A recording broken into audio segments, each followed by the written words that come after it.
বাংলার হলদিতে আপনাদের স্বাগত।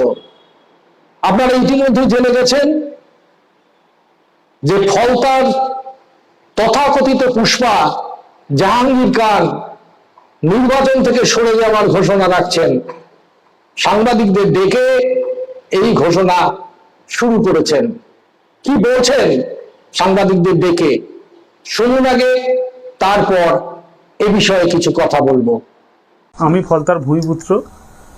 আমি চাইব ফলতা শান্তিতে থাকুক, সুস্থ থাকুক, ভালো থাকুক এবং ফলতায় আরও বেশি বেশি উন্নয়ন হোক।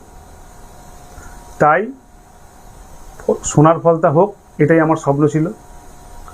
তাই আমাদের সম্মানীয় মুখ্যমন্ত্রী ফলতা উন্নয়নের জন্য স্পেশাল প্যাকেজ দিচ্ছে। সেই জন্য আমি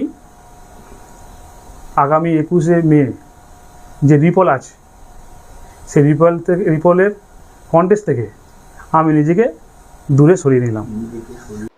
এখন প্রশ্ন, তিনি দুদিন আগে ভোটের প্রচার মাত্র কয়েক ঘন্টা আছে আজ পর্যন্ত, যেখানে রাজ্যের মুখ্যমন্ত্রী শুভেন্দু অধিকারী ফলতায় রোড শো করছেন, ঠিক সেই মুহূর্তে সাংবাদিকদের ডেকে এই তথাকথিত পুষ্পা তিনি নির্বাচন থেকে সরে দাঁড়ানোর সিদ্ধান্ত নিলেন এবং প্রকাশ্যে তা ঘোষণা করলেন। এখন একটাই প্রশ্ন, এইভাবে কি এই মুহূর্তে নির্বাচন থেকে সরে দাঁড়ানো যায়? কিন্তু কেন তিনি এই ঘোষণা রাখলেন? ইভিএম মেশিনগুলো সমস্ত কিছুই তৈরি এবং 21শে মে যে নির্বাচন হওয়ার কথা, সেই নির্বাচন সমস্ত বিধি মেনেই এবং ইভিএমে তার নাম থেকেই কিন্তু ভোট করানো হবে। এখন প্রশ্ন, তিনি কেন এই মুহূর্তে এইরকম সিদ্ধান্ত নিলেন?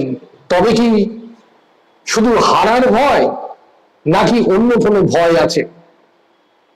কারণ এখানে যেভাবে নির্বাচন চলছে বা আগামী 21 তারিখ যে নির্বাচনটা হবে, সেই নির্বাচন যে 100% তিনি হেরে যাবেন সে ব্যাপারে তিনি নিশ্চিত, কিন্তু তার চাইতেও কিন্তু ভয় অন্য কিছু আছে, তাকে গ্রাস করেছে।